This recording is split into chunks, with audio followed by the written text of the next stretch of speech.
Hello guys, welcome back to this channel. In today's video, I'm going to show you how you can get new gem egg in Grow Garden game of Roblox new smithing event update.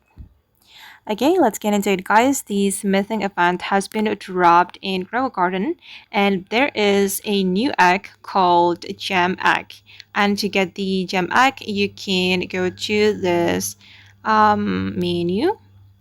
Okay, and you can craft the gem egg here. You will need common egg, common coal, rare coal, and also shekels.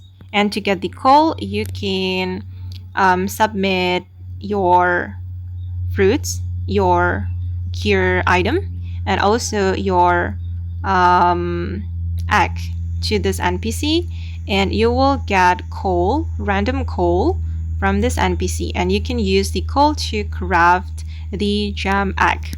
Or you can go to the egg shop right here, okay, and you can buy the gem egg from this egg shop. Wait, let me click on show me the egg shop. Okay, you can buy the gem egg here, and it's a prismatic egg. Yeah, that's so cool. And here I'm just going to buy the common egg, and I'm going to submit it to the NPC so I can get the coal to craft the gem egg. Okay guys, and that's how you can get new gem egg in Grow Garden game of Roblox new smithing event update. I hope this video will be useful for you. Thank you so much for watching, and bye.